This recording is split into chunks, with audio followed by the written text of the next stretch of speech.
Hi, I'm Mara Webster with In Creative Company, and so thrilled today to be joined by the wonderful Caitríona Balfe to talk all about her film Belfast. And I wanted to start by talking about the way in which music helped you with character development, particularly on this film, because it's something that, you know, you've made playlists for other characters and really used it as an aspect and a tool for character development on a lot of projects. But with this one in particular, with the added kind of denotations in the script of what some of the songs were going to be in the final film, and Kenneth Branagh even sending over a playlist of some of the music that he envisioned, as well as some movie clips. How did that really help you in starting to formulate your idea of who this character was? Well, I always think anything that's sort of in that sensory world that can give you an insight into the personality of somebody, it's always so important. What somebody reads, what somebody listens to, and what somebody watches can tell you so much about their inner world, I think. And luckily Ken, being an actor and sort of understanding that, he sort of did a lot of groundwork for us. He was sort of like, here's some of the things that are part of their world. So, obviously Van Morrison features very heavily, and it always did from the very get-go.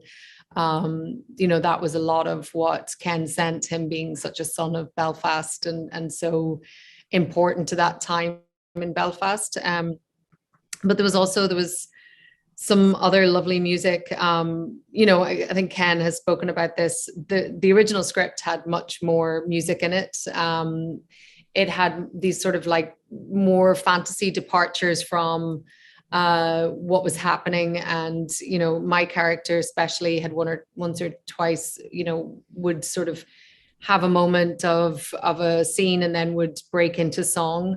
One of those was a Cilla Black number, You're My World, which was such an incredible song. And Cilla Black is so, I don't know, anyone who grew up in Ireland or the UK, I mean, Cilla Black is such a part of the fabric of our lives as well, all the way from the 60s right through to the 90s.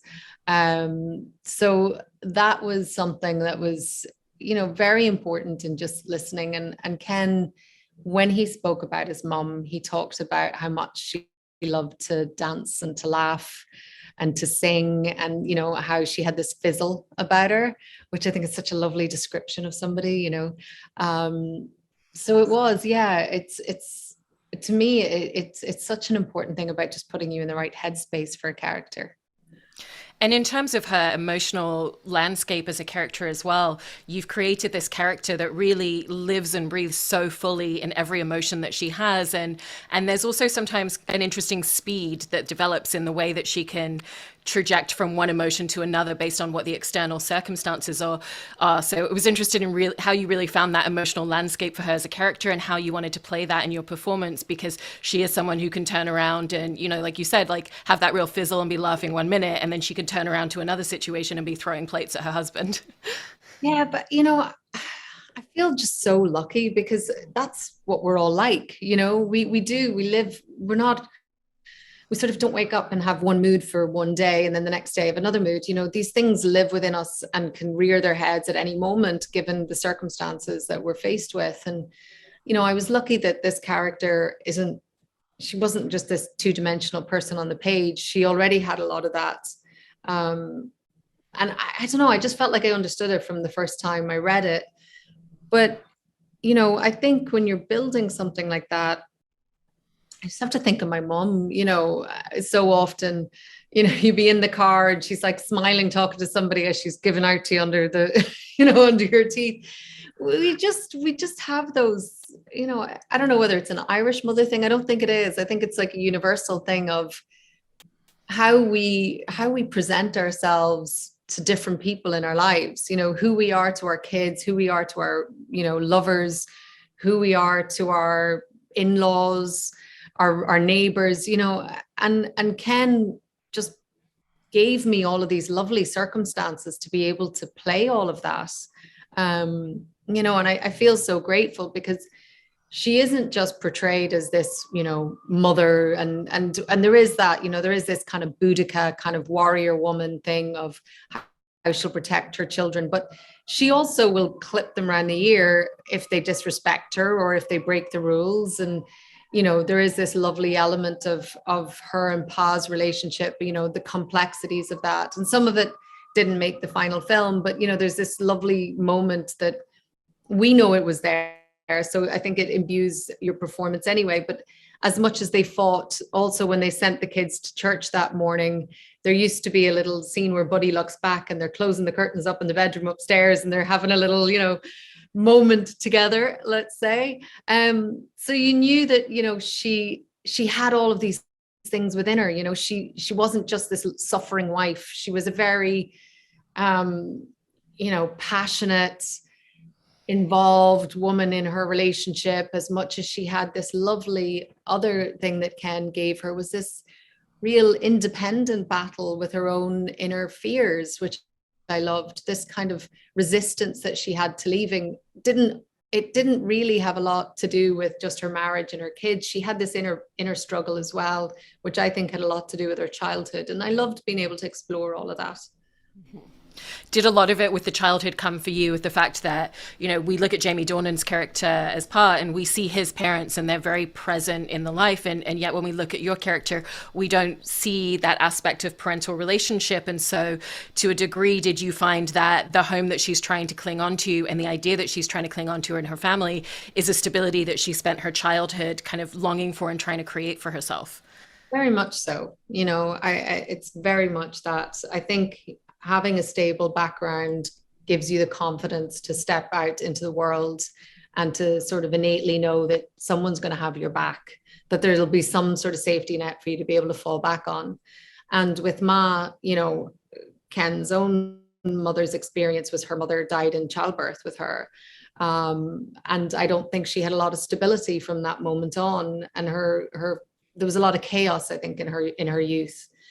And so having this house, having this marriage and this place where she felt very in control and that she could understand the lay of the land, she knew what it was, she knew how to maneuver within these parameters. That was where her sense of stability was. And anything beyond that, I think, just filled her with so much fear because she didn't understand it. She didn't know what was on the other side. And that sense of the unknown was so, I think it was just too far for her to be able to sort of imagine. And that's why, that scene towards the end, when she sort of has that awakening and that realization that she's putting her children's life in jeopardy, her marriage in jeopardy, all of these things that she holds so dear, she's putting all of that in jeopardy because she's holding herself back from an old fear. That's such a pivotal moment for her. It's such an awakening and a realization. And that, to be able to have those moments as an actor is just, it's so great that your character gets to have these things. Mm-hmm. Alongside the idea of it being fear that's driving so much of that for her as well, did you also consider it as a facet of a grieving process for her as well? Because it feels like she's kind of primarily grieving for like everything that she knows she's potentially going to have to let go, and she's kind of already going through that emotional process even before leaving the home, because her home has already become a completely different place and everything has already been shifted. And there's also that idea that if you leave and come back, it's going to be even further from where you left it. And so when you look towards that monologue where she has that moment of acceptance towards the end, was that in essence at all part of a grieving process for her as a character for you as well?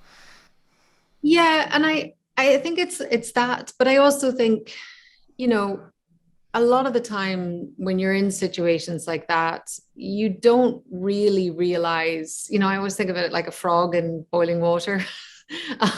You don't realize that the water's boiling until it's too late. You don't realize that this place is turned against you until literally you're in the middle of a riot. And I think that's a big part of it. She it's sort of that thing that you can feel the pressure, you can feel all these things mounting around you, but you just don't want to believe it, and I think that's what a lot of people faced in those times, is that yes, they knew that the streets were becoming more dangerous, that kids were getting killed around the corner, but to wrap your head around knowing that your town, your streets, your place, your people, that this is happening in front of you.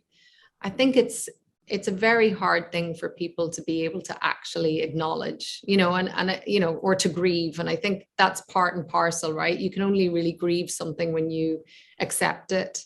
So I think, it is, I think that moment when she starts to actually accept what's happening is sort of that grieving moment as well, for sure. I also wanted to talk about your performance in that particular moment when you're delivering that monologue, because with the fact the camera was so close up, it didn't allow you to be able to play off of any scene partners, and you had to deliver that by yourself. And obviously, so much for a performance, and particularly for an emotional moment like that, is very often about feeding off of your scene partner and what that connectivity is. And so, how did you have to find your performance from a completely different space for that moment? Well, I mean, that was probably the most terrifying thing about it when Ken was like, look, we can't get the eye line. I want to shoot it like right up close.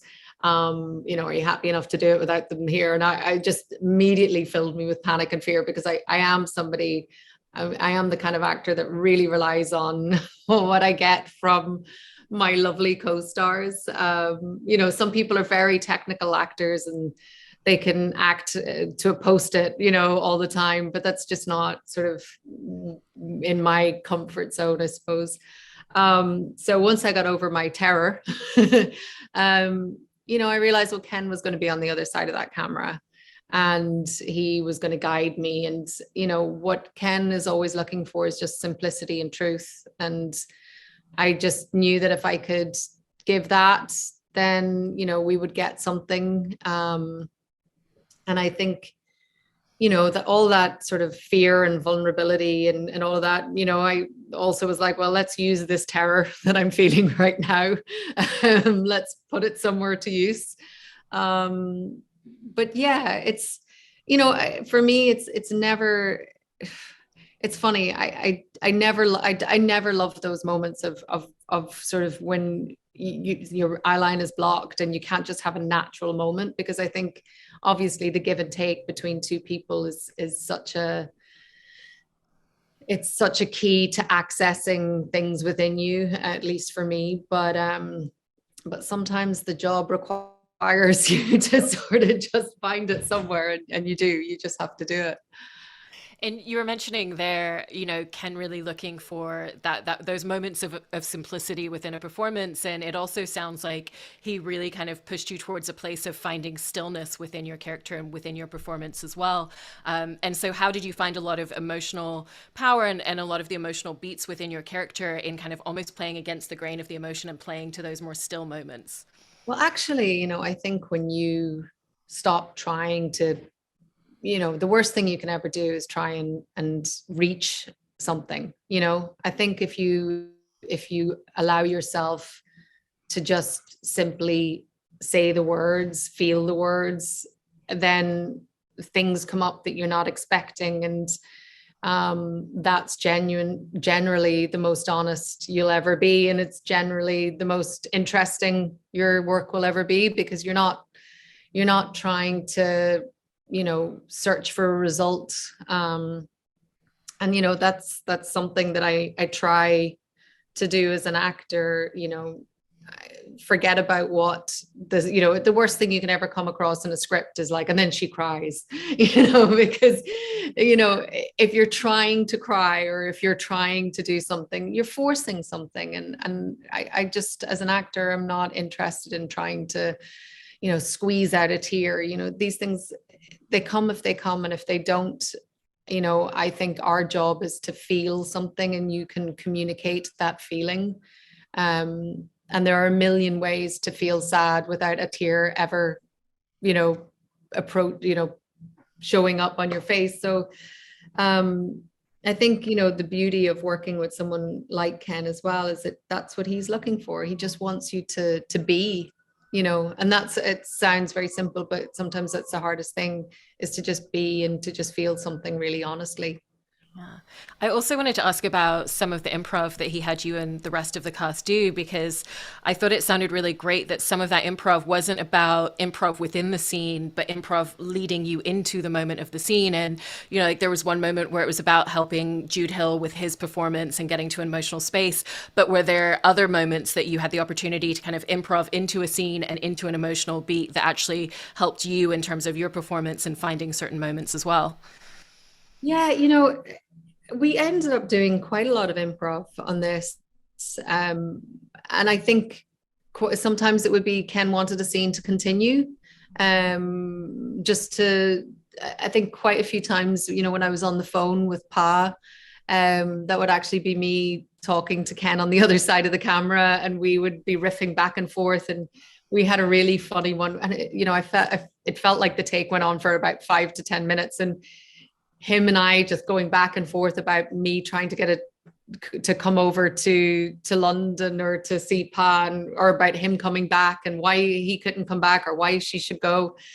And I think, it was leading into sort of the breakdown at the phone, or, I think some of the moments ended up in the film. But it's lovely having that freedom, and it's also lovely feeling like the character well enough that no matter what kind of scenario is proposed to you, you sort of know what she would say, or you feel like you know what she would say. But I also, the scene also with myself and Judi Dench inside her house, where we talk about what had happened the night before, and it sort of leads into that scene with Pop and Pa in Buddy in the backyard. A lot of that was improv, and that was so lovely. I mean, just getting the opportunity to sort of sit with Judi Dench and improv, and it just felt, again, it felt very natural. I think Ken had given us this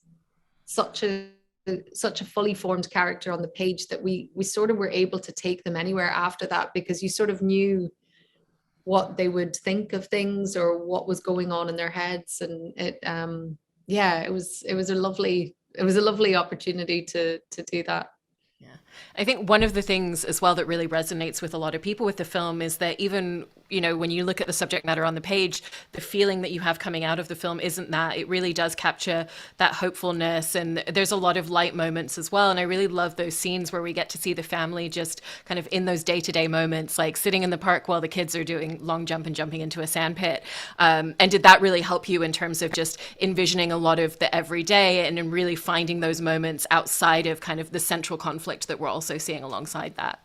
Yeah, those, I'm trying to remember when in the sort of, schedule of filming we filmed those. I think, Ken did these great things where we didn't have a huge amount of rehearsal time, and we had all these COVID restrictions, but we definitely, one of the early days, we had a game of rounders with everybody, with cast and crew, and we filmed those funny kind of like basketball playing scenes and the long jump scenes and all of that.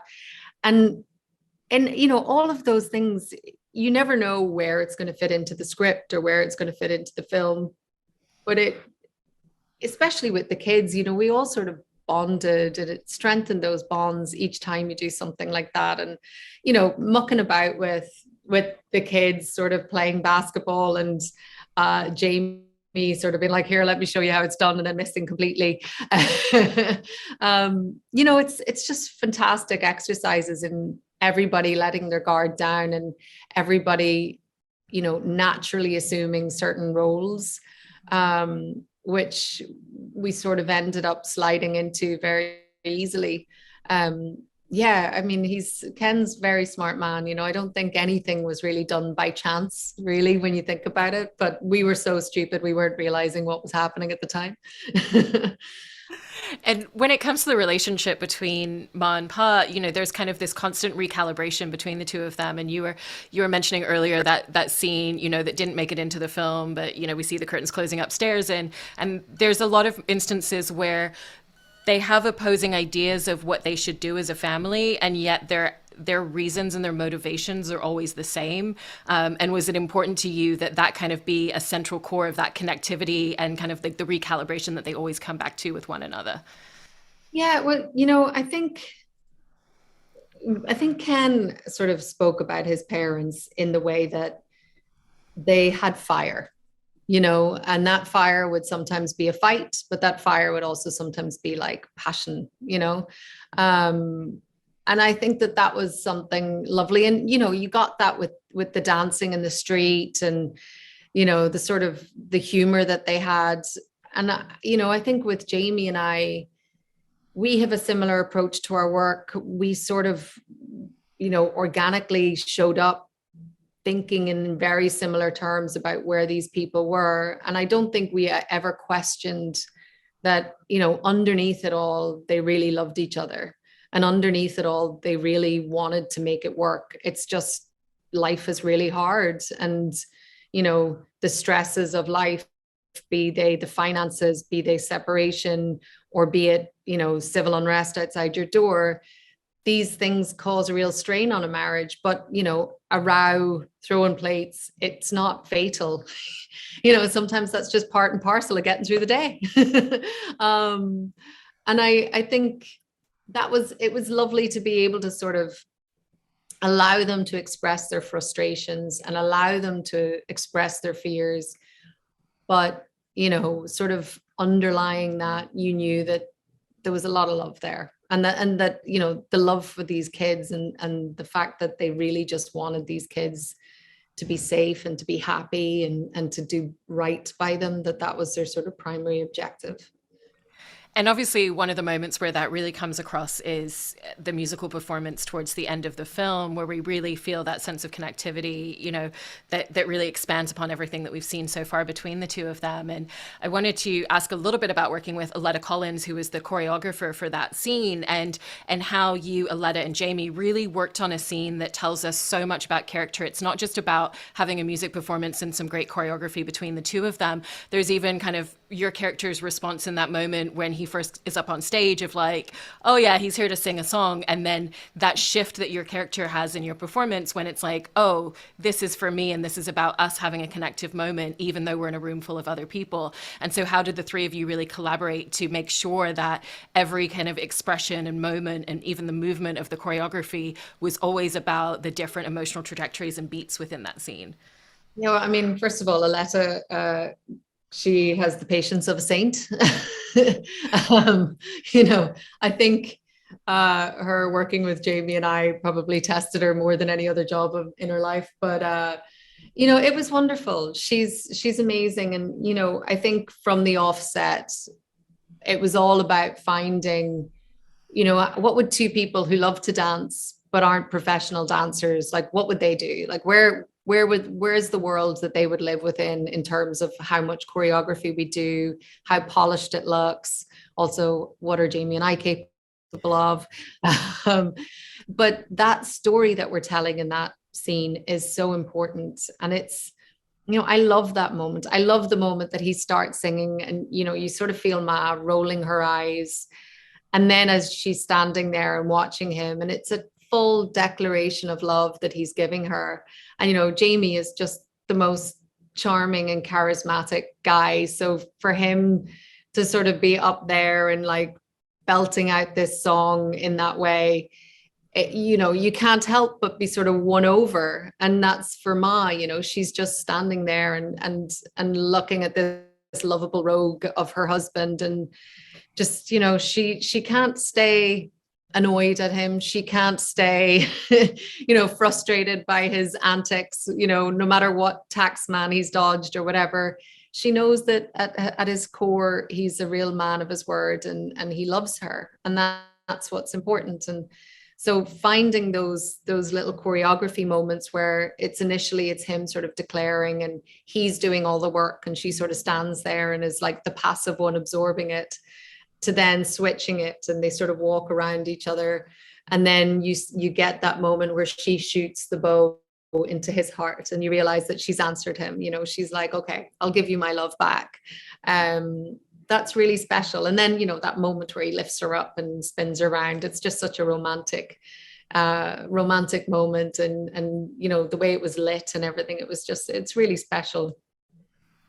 And I also, lastly, wanted to ask about, you've expressed an interest in directing in the future, and kind of with everything that you've been talking about and the way that you speak about working with a filmmaker like Kenneth Branagh, and the way that he kind of like puts the work in for his actors, is really meticulous about the details and always has an eye for what he wants, but then is able to create that space of freedom and play. How does that kind of make you think about who you potentially want to be as a director when you eventually step behind the camera, and what were some of the details that you really took away for yourself in the experience of working with him in that regard?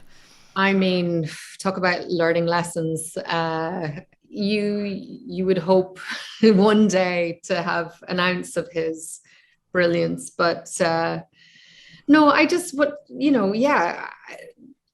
First of all, Ken also was the most encouraging and talked to me at length about his process and his journey and his experiences, and has been only incredibly encouraging to me.